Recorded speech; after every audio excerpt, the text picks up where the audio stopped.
चलिए आज बात करते हैं एक ऐसी सरकारी योजना की जो हमारे किसानों की किस्मत बदलने का दम रखती है।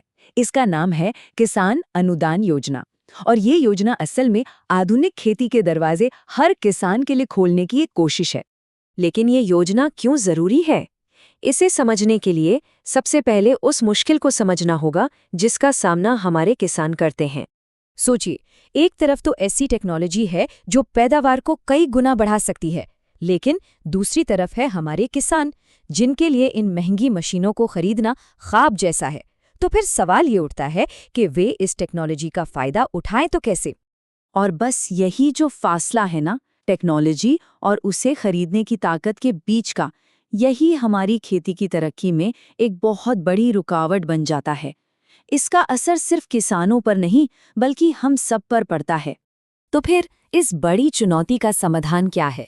यहीं पर सरकार की ये खास योजना सामने आती है। चलिए देखते हैं ये काम कैसे करती है। सरकार का जवाब है किसान अनुदान योजना। देखिए, नाम में ही इसका पूरा मकसद छिपा है, किसानों को अनुदान देना, यानी उनकी आर्थिक मदद करना। अच्छा, ये अनुदान या जिसे हम आमतौर पर सब्सिडी कहते हैं, है क्या? ये दरअसल सरकार की तरफ से मिलने वाली एक तरह की आर्थिक मदद है। इससे होता ये है कि किसी भी चीज की कीमत खरीदार के लिए कम हो जाती है। और इस योजना का मकसद बिल्कुल साफ है, खेती के लिए जो भी जरूरी मशीनें और उपकरण हैं उन्हें इतना सस्ता बना देना कि हर किसान उन्हें खरीद सके। फर्क कितना बड़ा होता है इसे ऐसे समझिए।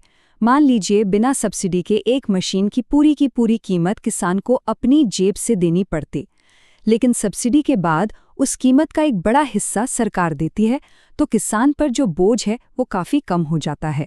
तो ठीक है, मदद तो मिल रही है, पर यह मदद किन चीज़ों के लिए है? चलिए अब जरा ये देखते हैं कि योजना में किस तरह की मशीनें आती हैं। तो ये जो स्कीम है ये खास तौर पे फोकस करती है कृषि यंत्रों पर। आसान भाषा में कहें तो खेती बाड़ी में काम आने वाली मशीनों पर। इसमें कौन कौन सी मशीनें हो सकती हैं? अरे बहुत कुछ है, जैसे कि ट्रैक्टर, खेत तैयार करने वाला टिलर, फसल काटने के लिए हार्वेस्टर, बीज बोने वाली सीड ड्रिल और अनाज निकालने वाला थ्रेशर। ये सब वो मशीनें हैं जो आज की तारीख में खेती की रीढ़ की हड्डी हैं। सब कुछ ठीक है, पर अब आता है सबसे बड़ा सवाल। आखिर ये योजना इतनी ज़रूरी क्यों है? इसका असली असर क्या होता है? देखिए, जब किसान के हाथ में सही मशीन सही दाम पर आती है ना, तो इसका असर एक चेन रिएक्शन की तरह होता है। सबसे पहले तो किसान मजबूत बनता है, उसकी मेहनत कम होती है और पैदावार बढ़ती है। जब पैदावार बढ़ेगी तो जाहिर है आमदनी भी बढ़ेगी, और जब देश के किसानों की आमदनी बढ़ती है तो पूरे देश की खाद्य सुरक्षा मजबूत होती है। तो असल में ये सिर्फ एक मशीन खरीदने पर मिली छूट नहीं है। नहीं, ये हमारी खेती के आने वाले कल में, हमारे भविष्य में किया गया एक बहुत बड़ा निवेश है। तो आखिर में बस यही सवाल सोचने के लिए रह जाता है कि अगर हमारे हर किसान के हाथ में ऐसे ही आधुनिक और बेहतर औजार हों, तो सोचिए भारत की कृषि कौन सी नई बुलंदियों को छू सकती है। इसकी कोई सीमा नहीं है।